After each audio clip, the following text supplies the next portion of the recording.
2022 MG യൂണിവേഴ്സിറ്റിയുടെ political സയൻസിലെ complementary course Indian constitution and social issues എന്ന വിഷയത്തിന്റെ 15ാമത്തെ ക്വസ്റ്റ്യൻ മുതൽ തുടർന്ന് അങ്ങോട്ട് നമ്മൾ ചർച്ച ചെയ്യുകയാണ്. 14 വരെ നേരത്തെ ഡിസ്കസ് ചെയ്തിരുന്നു. Major issues in the Indian federalism എന്നതാണ് ചോദ്യം. ഇന്ത്യൻ ഫെഡറലിസത്തിന്റെ പ്രധാനപ്പെട്ട വിഷയങ്ങൾ, പ്രശ്നങ്ങൾ. Indian federalism faces challenges such as central state relations. കേന്ദ്ര സംസ്ഥാന ബന്ധങ്ങളെ സംബന്ധിച്ചുള്ള വെല്ലുവിളികൾ നേരിടുന്നുണ്ട് ഇന്ത്യൻ ഫെഡറലിസം. ഫിസ്ക്കൽ ഇംബാലൻസസ്, ധനകമ്മി അല്ലെങ്കിൽ ധനപരമായിട്ടുള്ള സന്തുലിതാവസ്ഥയില്ലായ്മ എന്ന പ്രശ്നമുണ്ട്. ആൻഡ് റീജിയണൽ ഡിസ്പാരൻസീസ്, പ്രാദേശികമായിട്ടുള്ള വേർതിരിവുകൾ അത് ഉണ്ട്, ഏറ്റക്കുറച്ചിലുകളുണ്ട്. Requiring cooperation and coordination between levels of government, അതായത് ഭരണതലത്തിലെ ഏകോപനമില്ലായ്മയും അല്ലെങ്കിൽ സഹകരണം ആവശ്യമുള്ള അവസ്ഥയും അത്തരത്തിലുള്ള കാര്യങ്ങളുണ്ട്. Indian federalism faces several major issues including central state relations. കേന്ദ്ര സംസ്ഥാന ബന്ധങ്ങളിൽ അവിടെ പ്രധാനപ്പെട്ട വെല്ലുവിളികൾ നേരിടുന്നുണ്ട്. The distribution of powers and resources between the central and the states. കേന്ദ്രം സംസ്ഥാനം എന്നിവ തമ്മിൽ അധികാരവും വിഭവങ്ങളും വിതരണം ചെയ്യുന്ന കാര്യത്തിൽ വ്യത്യാസമുണ്ട്. And which can lead to tensions and conflicts, അത് സംഘർഷങ്ങൾക്ക് വഴിമാറിയേക്കാം. ഫിസ്ക്കൽ ഇംബാലൻസ്, ധനപരമായിട്ടുള്ള അസന്തുലിതാവസ്ഥ. The central's control over significant financial resources can create fiscal imbalance. ഗണ്യമായ സാമ്പത്തിക വിഭവങ്ങളുടെ മേൽ കേന്ദ്രത്തിനാണ് എപ്പോഴും അധിക നിയന്ത്രണമുള്ളത്. ഇത് പലപ്പോഴും ധനപരമായ കാര്യങ്ങളിൽ അസന്തുലിതാവസ്ഥ സൃഷ്ടിച്ചേക്കാം. ആൻഡ് ഡിപ്പെൻഡൻസി ഫോർ സ്റ്റേറ്റ്സ്, സംസ്ഥാനങ്ങൾക്ക് ഒരു ആശ്രിതത്വം വന്നു പോയേക്കാം. ഇതാണ് വേറൊരു പ്രശ്നം. മൂന്നാമത്തെ കാര്യം റീജിയണൽ ഡിസ്പാരിറ്റിയാണ്, പ്രാദേശികമായ അസന്തുലിതാവസ്ഥയാണ്. Regional disparities in development and resource allocation, വിഭവ വിനിയോഗത്തിലും വിഭവ വിതരണം ചെയ്തു കൊടുക്കുന്ന കാര്യത്തിലും അതുപോലെ തന്നെ വികസനത്തിന്റെ കാര്യത്തിലും ഓരോ പ്രദേശവും ഓരോ പ്രത്യേകതകളുള്ളവയാണ്. ആ ഏറ്റക്കുറച്ചിലുകൾ can lead to feeling of neglect. ചില പ്രദേശങ്ങളെയോ സംസ്ഥാനങ്ങളെയോ കേന്ദ്രം അവഗണിക്കുന്നു എന്ന വികാരമുണ്ടാക്കിയേക്കാം.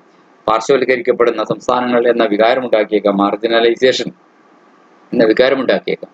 ഇനി സ്റ്റേറ്റ് ഓട്ടോണമി, അതായത് സംസ്ഥാനത്തിന്റെ സ്വയംഭരണാവകാശം അവിടെ ഒരു പ്രശ്നമാണ്. States often demand greater autonomy, മിക്കപ്പോഴും സംസ്ഥാനങ്ങൾ കൂടുതൽ സ്വയംഭരണാവകാശം ആവശ്യപ്പെടാറുണ്ട്. ആൻഡ് ഡിസിഷൻ മേക്കിംഗ് പവേഴ്സ്, കൂടുതൽ കാര്യങ്ങൾ തങ്ങൾക്ക് തീരുമാനമെടുക്കാൻ അധികാരം വേണമെന്ന് പറയാറുണ്ട്. Which can be resisted by the central, ഇത് കേന്ദ്രത്തിലെ പലപ്പോഴും റെസിസ്റ്റ് ചെയ്യാവുന്ന കാര്യമേ ഉള്ളൂ. ഇനി ഇന്റർ സ്റ്റേറ്റ് ഡിസ്പ്യൂട്ട്സ്, അതായത് സംസ്ഥാനങ്ങൾ തമ്മിലുള്ള തർക്കങ്ങൾ. ഡിസ്പ്യൂട്ട്സ് ഓവർ റിസോഴ്സസ്, വിഭവങ്ങളുടെ പേരിൽ തർക്കമുണ്ടാകാം. ബോർഡേഴ്സ്, അതിർത്തിയുടെ പേരിൽ തർക്കമുണ്ടാകാം. And other issues can create tensions between states, മറ്റു പല വിഷയങ്ങൾക്കും സ്റ്റേറ്റിലെ ടെൻഷൻസ് ഉണ്ടാക്കാനായിട്ട് സാധിച്ചേക്കാം. National integration, maintaining national unity and integration can be challenging. ദേശീയ ഐക്യവും ഒത്തൊരുമയും അത് നിലനിർത്തുക എന്നുള്ളത് ഒരു വെല്ലുവിളിയുള്ള കാര്യമാണ്. In the face of regional and ethnic diversity, പ്രാദേശികവും അതുപോലെ തന്നെ വംശീയവുമായ ഡൈവേഴ്സിറ്റിയുടെ കാര്യങ്ങളില്ല. ഇനി ഫിനാൻഷ്യൽ ഡിപ്പെൻഡൻസിയാണ്. States depend on the centre for financial resources. പലപ്പോഴും കേന്ദ്രത്തിൻ്റെ മേൽ സംസ്ഥാനത്തിന് പലപ്പോഴും ധനവിഭവങ്ങളുടെ കാര്യത്തിൽ ഒരുപാട് ആശ്രയത്വം നിലനിൽക്കാറുണ്ട്. Which can limit their ability to implement policies and programmes. പോളിസികളും നയങ്ങളും പ്രോഗ്രാംസ് പദ്ധതികളും നടപ്പിലാക്കുന്നതിൽ സംസ്ഥാനത്തിന് ഒരു പരിധി അല്ലെങ്കിൽ ഒരു പരിമിതി ഇത് ഉണ്ടാക്കാൻ സാധ്യതയുണ്ട്. ധനവിഭവങ്ങളുടെ കുറവുമുണ്ട്. ഇനി അഡ്മിനിസ്ട്രേറ്റീവ് റിലേഷൻഷിപ്പ് പറയാം. The relationship between the central and the states in terms of administrative matters. ധനപരമായ കാര്യങ്ങളിൽ കേന്ദ്രവും സംസ്ഥാനവും തമ്മിലുള്ള ആ ഒരു ബന്ധം can be complex and challenging, സങ്കീർണമായേക്കാം, വെല്ലുവിളികളുള്ളതായേക്കാം. 9ാമത്തെ കാര്യം പറയുന്നത് ലെജിസ്ലേറ്റീവ് കോമ്പറ്റൻസ് ആണ്, നിയമനിർമ്മാണത്തിലെ ആ ഒരു ക്ഷമതയാണ്. The division of legislative powers between the centre and the states, കേന്ദ്രവും സംസ്ഥാനവും തമ്മിലുള്ള ആ നിയമനിർമ്മാണപരമായിട്ടുള്ള അധികാരങ്ങൾ വിഭജിച്ച് നൽകപ്പെട്ടിട്ടുള്ളതിൽ it can lead to conflicts and overlaps. പലപ്പോഴും സംഘർഷങ്ങൾക്കും ഒരു കേന്ദ്രത്തിൻ്റെ അധികാരം കുറേയൊക്കെ സംസ്ഥാനങ്ങളിലേക്ക് അധികാരത്തിലേക്ക് കയറി വീഴുന്നതായിട്ടും സംസ്ഥാനങ്ങളുടെ അധികാരം കുറേയൊക്കെ കേന്ദ്രാധികാരത്തിലേക്ക് കയറി വീഴുന്നതായിട്ട് ആ ഓവർലാപ്പിംഗ് അത് ഉണ്ടായേക്കാം. അത് ലെജിസ്ലേറ്റീവ് ആയിട്ടുള്ള കോമ്പറ്റൻസിന്റെ കാര്യമാണ്. നിയമനിർമ്മാണപരമായിട്ടുള്ള ക്ഷമതയെ അത് ബാധിക്കുമോ എന്നുള്ള ചോദ്യമാണ്. ഇനി ജുഡീഷ്യൽ ഇന്റർപ്രിട്ടേഷൻ, അത് നീതിന്യായപരമായിട്ടുള്ള ഒരു വ്യാഖ്യാനം, അതല്ലെങ്കിൽ നീതിന്യായ കോടതിയിലെ ഒരു വ്യാഖ്യാനം. Judiciary plays a crucial role in the interpreting the constitution. പലപ്പോഴും ഭരണഘടന വ്യാഖ്യാനിക്കുന്ന കാര്യത്തിൽ നീതിന്യായ വ്യവസ്ഥയ്ക്ക് ഒരു നിർണായക പങ്കുണ്ട്. And resolving disputes between the central and the state. കേന്ദ്രവും സംസ്ഥാനങ്ങളും തമ്മിൽ ഇത്തരം കാര്യങ്ങളെ സംബന്ധിച്ചുള്ള അവ്യക്തത വരുമ്പോൾ തർക്കമുണ്ടാകുമ്പോൾ അവിടെ വിശദീകരണം കൊടുത്തുകൊണ്ട് അതിന് തീർപ്പ് കൽപ്പിക്കേണ്ടത് ജുഡീഷ്യറിയുടെ ഒരു വ്യാഖ്യാനത്തിന്റെ കൂടി ആവശ്യകത വരും. ഇതൊക്കെയാണ് ഈ ഫെഡറൽ സംവിധാനത്തിന്റെ സെൻട്രൽ സ്റ്റേറ്റ് ഇഷ്യൂസ് ഒക്കെ നമ്മൾ പറയും. നമ്മുടെ ചോദ്യം അത് തന്നെയായിരുന്നു. Addressing these issues requires corporation. പലപ്പോഴും ഈ വിഷയങ്ങളെ കൈകാര്യം ചെയ്യുമ്പോൾ സഹകരണം വേണ്ടി വരും, കോർഡിനേഷൻ, ഏകോപനം വേണ്ടി വരും, and dialogue between the centre and the states. കേന്ദ്രവും സംസ്ഥാനവും തമ്മിൽ ഒരുപാട് കൂടിക്കാഴ്ചകളും ചർച്ചകളും വേണ്ടി വരും. To ensure the effective functioning of Indian federalism. അത് ഇന്ത്യൻ ഫെഡറലിസത്തിന്റെ ഫലപ്രദമായിട്ടുള്ള നിർവഹണത്തെ ഉറപ്പുവരുത്തുക എന്നുള്ളതാണ്. മെറിറ്റ്സ് ഓഫ് ബൈക്യാമറൽ ലെജിസ്ലേച്ചർ, അതായത് ദ്വിമണ്ഡല നിയമനിർമ്മാണ സഭയുടെ സവിശേഷതകൾ എന്തൊക്കെയാണ്? A bicameral legislature provides checks and balances. ഒരു ബൈക്യാമറൽ ലെജിസ്ലേച്ചർ എന്താണ് പ്രൊവൈഡ് ചെയ്യുന്നത്? ഒരുതരം പരിശോധനാ സംവിധാനവും സന്തുലിതാവസ്ഥ നിലനിർത്തലും ഒക്കെ ഇതുകൊണ്ട് നടക്കുന്നുണ്ട് എന്ന് പറയാം. അതായത് ലോക്സഭയും രാജ്യസഭയും രണ്ട് സംവിധാനങ്ങളാണ് നമുക്ക് നിയമനിർമ്മാണത്തിന് കേന്ദ്രത്തിലൂടെ. It ensures representation of diverse interest.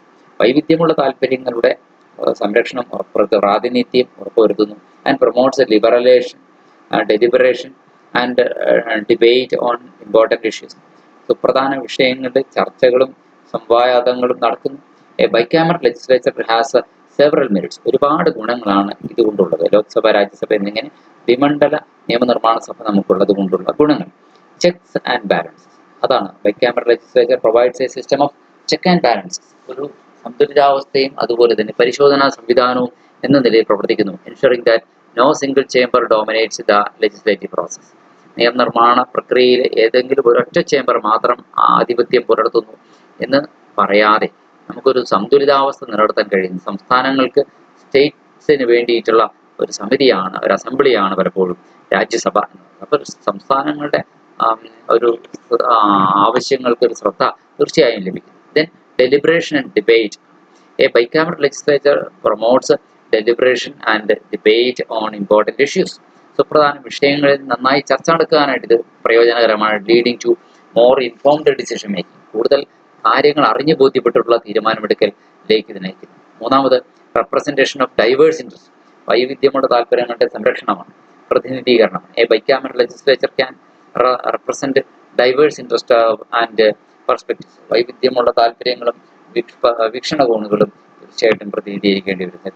Those of different regions of communities. പ്രത്യേക പ്രദേശങ്ങളുടെയും പ്രത്യേക സമുദായങ്ങളുടെയും ഒക്കെ താല്പര്യങ്ങൾ അത് പരിഗണിക്കുന്നു എന്നുള്ളതാണ് അതിന്റെ ഗുണം. അവർക്കും പ്രാതിനിധ്യം ലഭിക്കുന്നു. Stability and continuity. A bicameral legislature can provide stability and continuity in governance. ഭരണത്തിൽ ഒരു സ്ഥിരതയും ഒരു തുടർച്ചയും ഒക്കെ നിലനിർത്താനായിട്ട് കഴിയുന്നു. As one chamber can review and revise the decisions of the other. കാരണം ഒരു കൂട്ടരെടുത്ത തീരുമാനത്തെ മറ്റൊരു കൂട്ടർക്ക് വീണ്ടും പുനഃപരിശോധിക്കാനും റിവൈസ് ചെയ്യാൻ ഒക്കെ സാധിക്കുന്നു എന്നുള്ളത്. മറ്റൊരു അഞ്ചാമത്തെ ഒരു ഗുണമായിട്ട് നമുക്ക് പറയാവുന്ന ബൈക്യാമറൽ ലെജിസ്ലേച്ചറിന്റെ ഗുണം എന്ന് പറയുന്നത് ഇറ്റ് പ്രിവെന്റ്സ് ഹേസ്റ്റി ഡിസിഷൻസ്. എന്താണ്? തിടുക്കപ്പെട്ട തീരുമാനങ്ങളെ തടയുന്നു എന്നുള്ളതാണ്. Bicameral legislature can prevent hasty decisions as bills must be passed through both the chambers before becoming it a law. അതൊരു നിയമമാകുന്നതിന് മുമ്പ് രണ്ട് ചേംബറുകളിലൂടെയും കടന്നു പോകണം എന്നതുകൊണ്ട്. ആറാമത്തെ കാര്യം പറയുന്നത് it encourages specialisation. Bicameral legislature always encourages specialization. That is, it means that a bicameral legislature can encourage specialization through expertise in different areas of policy making. നയരൂപീകരണത്തിന്റെ വിവിധ മേഖലകളിൽ അതിന്റെ വൈദഗ്ധ്യം കൊണ്ട് ഒരു കൂട്ടർക്ക് ഉള്ള വൈദഗ്ധ്യവും മറ്റൊരു കൂട്ടർക്ക് ഉള്ള വൈദഗ്ധ്യവും പരസ്പരം ചേരാനായിട്ട് സാധിക്കുന്നു എന്നുള്ളതാണ്. സ്പെഷ്യലൈസേഷൻ സാധിക്കുന്നു എന്നുള്ളതാണ് അതിന്റെ ഗുണമായിട്ട് നമുക്ക് പറയാൻ കഴിയുന്നത്. ഇന്ത്യയുടെ സന്ദർഭം നോക്കാം. The bicameral legislature consist of the Lok Sabha house of the people and Rajya Sabha council of the states. ഇത് രണ്ടുമുണ്ട്. Which provides a framework for representative democracy. ഇത് പ്രാതിനിധ്യ ജനാധിപത്യത്തിന്റെ ഒരു ചട്ടക്കൂടാണെന്ന് വേണമെങ്കിൽ പറയാം. And ensures that diverse interest are represented. അതായത് വൈവിധ്യമുള്ള താല്പര്യങ്ങളെ പ്രതിനിധീകരിക്കുന്നു എന്ന് ഉറപ്പുവരുത്താൻ കഴിയും. നമുക്ക് എസ്സേ ടൈപ്പിലെ ക്വസ്റ്റ്യൻസ് 22 മുതൽ salient features of Indian constitution, Indian ഭരണഘടനയുടെ തനത് സവിശേഷതകൾ എന്ന ഭാഗം. The Indian constitution is a unique blend of federalism and unitarism. ഫെഡറലിസത്തിന്റെയും യൂണിറ്ററിസത്തിന്റെയും ഒരു മനോഹരമായിട്ടുള്ള തനിമയാർന്ന ബ്ലെൻഡാണ്, ചേരുവയാണ് ഇന്ത്യൻ ഫെഡറലിസം എന്ന് പറയാം. ഇറ്റ് ഗ്യാരണ്ടീസ് ഫണ്ടമെന്റൽ റൈറ്റ്സ്, അത് മൗലികാവകാശങ്ങൾ ഉറപ്പു നൽകുന്നു. ഇന്ത്യൻ കോൺസ്റ്റിറ്റ്യൂഷന്റെ സവിശേഷതയാണ്. പ്രൊമോട്ടിംഗ് സോഷ്യൽ ജസ്റ്റിസ്, സാമൂഹ്യനീതി പ്രോത്സാഹിപ്പിക്കുന്നു ഇന്ത്യൻ ഭരണഘടന. And establishing A parliamentary democracy, ഒരു പാർലമെന്ററി ഡെമോക്രസിയാണ്. അമേരിക്കയുടെ പോലുള്ള പ്രസിഡൻഷ്യൽ ഡെമോക്രസി അല്ല നമ്മുടേത്. പാർലമെന്റിന് മുൻതൂക്കവും അധികാരങ്ങളുമുള്ള, കൂടുതൽ അധികാരങ്ങളുമുള്ള ഒരു ജനാധിപത്യ സംവിധാനമാണ് ഇന്ത്യയിൽ. ഇതൊക്കെ നമുക്ക് നൽകുന്നത് ഇന്ത്യൻ ഭരണഘടനയാണ് എന്നുള്ളതാണ്. അതൊക്കെ ഇന്ത്യൻ ഭരണഘടനയുടെ സവിശേഷതകൾ തന്നെയാണ്. The Indian constitution has several salient features. ഒന്ന്, പ്രിയാമ്പിൾ എന്നതാണ്. രണ്ട്, ഫെഡറൽ സിസ്റ്റം. ഇന്ത്യൻ ഭരണഘടനയുടെ ആമുഖം നോക്കുക. Preamble outlines the constitution so objectives, that is ഭരണഘടനയുടെ ലക്ഷ്യങ്ങൾ എന്തൊക്കെയാണെന്ന് ഔട്ട്ലൈൻ ചെയ്യുന്നുണ്ട് preamble. Including justice, liberty, equality and fraternity. നീതി, സ്വാതന്ത്ര്യം, സമത്വം, സാഹോദര്യം എന്നീ മഹത്തായ ആശയങ്ങളെ ഇന്ത്യൻ ഭരണഘടനയുടെ പ്രിയാമ്പിൾ പ്രോദ്ഘോഷിക്കുന്നു. രണ്ടാമത്തേത് ഫെഡറൽ സിസ്റ്റമാണ്. India's constitution establishes A federal system. ഇന്ത്യയുടെ ഭരണ സംവിധാനം, ഇന്ത്യയുടെ ഭരണഘടന ഒരു ഫെഡറൽ സംവിധാനമാണ്. കേന്ദ്രത്തിലും സംസ്ഥാനത്തിലും പ്രത്യേകം അധികാരങ്ങൾ, പ്രത്യേകം ഗവൺമെന്റുകൾ, ഇങ്ങനെ ഒരു രണ്ട് സംവിധാനങ്ങളായിട്ടാണ് നമ്മുടെ ഭരണം നടത്തിപ്പോരുന്നത്. വിത്ത് പാർലമെന്ററി ഫോം ഓഫ് ഗവൺമെന്റ്. രണ്ടിടത്തും പാർലമെന്ററി ഫോം ഓഫ് ഗവൺമെന്റ് ഉണ്ട് താനും. ഇതാണ് മറ്റൊരു പ്രത്യേകത. അടുത്തത് ഫണ്ടമെന്റൽ റൈറ്റ്സ് ആണ്, മൗലിക അവകാശങ്ങളാണ്. Part 3 of the constitution guarantees fundamental rights including equality, freedom of religion and constitutional remedies. അതുപോലെ തന്നെ ഭരണഘടനമായ പരിഹാരങ്ങൾ ഒക്കെ നൽകുന്നു എന്നുള്ളതാണ് മൗലിക അവകാശങ്ങൾ ഉറപ്പു നൽകുന്നത്. ഇനി directive principles of state policy, അതും ഇന്ത്യൻ കോൺസ്റ്റിറ്റ്യൂഷന്റെ മറ്റൊരു പ്രത്യേകതയാണ്. DPSP എന്ന് ഷോർട്ട് ഫോം ആയിട്ട് പറയാം അല്ലെ. Part 4 of the Indian constitution outlines DPSPs guiding the state in promoting social and economic welfare. രാഷ്ട്രം സാമൂഹ്യ സാമ്പത്തിക ക്ഷേമത്തെ പ്രോത്സാഹിപ്പിക്കുന്നതിന് വേണ്ടിയിട്ട് രാഷ്ട്രത്തിന് ഗൈഡ് ലൈൻ ആയിട്ട്, ഗവൺമെന്റുകൾക്ക് ഗൈഡ് ലൈൻ ആയിട്ട് എന്ത് ചെയ്യുന്നുണ്ട്, നിർദ്ദേശക തത്വങ്ങൾ പറയുന്നുണ്ട്. രാഷ്ട്രനയത്തിന്റെ നിർദ്ദേശക തത്വങ്ങൾ എന്നാണ് നമ്മൾ അതിനെ അറിയപ്പെടുന്നത്. DPSP, directive principles of state policy. Parliamentary form of ഡെമോക്രസിയാണ്. India's constitution establishes a kind of parliamentary democracy. പാർലമെന്റിന് അധികാരങ്ങൾ കൂടുതലുള്ളത്, അല്ലാതെ പ്രസിഡന്റിനല്ല. അമേരിക്കൻ മോഡലിൽ പ്രസിഡൻഷ്യൽ ഡെമോക്രസിയാണ്. കാരണം അവിടെ പ്രസിഡന്റിനാണ് പാർലമെന്റിനേക്കാൾ കൂടുതൽ അധികാരങ്ങൾ. അതുകൊണ്ട് ഇന്ത്യൻ ജനാധിപത്യത്തിന്റെ മറ്റൊരു പ്രത്യേകത പാർലമെന്ററി ഡെമോക്രസിയാണ്. ഇന്ത്യൻ ഭരണഘടനയുടെ മറ്റൊരു ഫീച്ചറായിട്ട് തന്നെ നമുക്ക് പറയാവുന്നതാണ്. Secularism. India is A secular state ensuring freedom of religion and promoting equality among all citizens. അതായത് മതസ്വാതന്ത്ര്യം, എല്ലാ പൗരന്മാർക്കും ഇടയിൽ സമത്വസുന്ദരമായ ലോകം വിഭാവന ചെയ്യുന്നു നമ്മുടെ ഭരണഘടന. ഇത് ഭരണഘടനയുടെ പ്രത്യേകതയാണ്. ഏഴാമത്തെ പ്രത്യേകത ഇൻഡിപെൻഡന്റ് ജുഡീഷ്യറിയാണ്. സ്വതന്ത്രമായ നീതി നിർവഹണമാണ് ഇവിടെ നടക്കുന്നത്. The constitution establishes the independent judiciary. കോടതികൾ സ്വതന്ത്രമാണ്, ആരുടെയും കൈപ്പിടിയിലില്ല. Ensuring the rule of law, protecting the fundamental rights. മൗലികാവകാശങ്ങൾ സംരക്ഷിക്കപ്പെടുന്നു, നിയമവാഴ്ച ഉറപ്പുവരുത്തുന്നു. ഇത് രണ്ടും ഈ ഇൻഡിപെൻഡന്റ് ജുഡീഷ്യറി ഉള്ളത് കൊണ്ടാണ്. എട്ടാമത്തെ പോയിന്റ് സിംഗിൾ സിറ്റിസൺഷിപ്പ് ആണ്. ഒറ്റ പൗരത്വമാണ്. രണ്ട് ഗവൺമെന്റുകൾ ഭരിക്കുന്നുണ്ടാവും, പക്ഷേ ഒറ്റ പൗരത്വമേ ഉള്ളൂ. India has single citizenship promoting A national unity and integration. ഇത് ദേശീയ ഐക്യത്തെയും കെട്ടുറപ്പിനെയും പ്രോത്സാഹിപ്പിക്കുന്നു. അപ്പോൾ അത് എമർജൻസി പ്രൊവിഷൻസ് ആണ്. അടിയന്തരമായിട്ടുള്ള വകുപ്പുകളുണ്ട്. The constitution has emergency provisions. അടിയന്തരാവസ്ഥ പ്രഖ്യാപിക്കാനുള്ള വകുപ്പുകൾ ഭരണഘടനയിലുണ്ട്. Enabling the government to respond to crisis and maintain national security. ദേശീയ സുരക്ഷയെ ബാധിക്കുന്ന ഒരു ആഭ്യന്തര കലാപം, അല്ലെങ്കിൽ ഒരു വർഗീയ കലാപം, അല്ലെങ്കിൽ ഒരു ഭരണഘടനാ പ്രതിസന്ധി, അല്ലെങ്കിൽ ഒരു യുദ്ധം, ഇത്തരം സാഹചര്യങ്ങളിൽ അടിയന്തരാവസ്ഥ പ്രഖ്യാപിക്കാനായിട്ട് കഴിയും എന്നുള്ളതാണ് പറഞ്ഞു വരുന്നത്.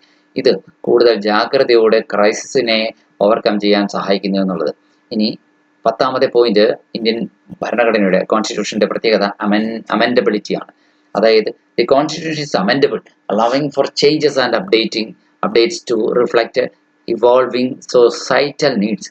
കോൺസ്റ്റിറ്റ്യൂഷൻ ഒരു ഇരുമ്പുലൊക്കെയല്ല, അത് നമുക്ക് മാറ്റാവുന്നതാണ്, അതിനെ ഭേദഗതി വരുത്താവുന്നതാണ്. കാലഘട്ടത്തിനും സാഹചര്യത്തിനും സമൂഹത്തിന്റെ പുരോഗതിക്കും അതിന്റെ ഇവല്യൂഷനും അനുസരിച്ച് ഭരണഘടനയിൽ മാറ്റം വരുത്താം. These features collectively shape India's governance structure. ഇവയെല്ലാം ഒത്തൊരുമിച്ച് ഇന്ത്യയുടെ ഭരണത്തിന്റെ ഒരു ആകമാന ഘടന രൂപപ്പെടുത്തുന്നു. പ്രൊമോട്ടിംഗ് ഡെമോക്രാറ്റിക് വാല്യൂസ്, ജനാധിപത്യ മൂല്യങ്ങളെ പ്രോത്സാഹിപ്പിക്കുന്നു. And ensure the protection of citizens rights. അടുത്തത് 23 മുതലുള്ള ചോദ്യങ്ങൾ എസ് എ ആണ്. ഇനി തുടർന്ന് non federal or unitary features.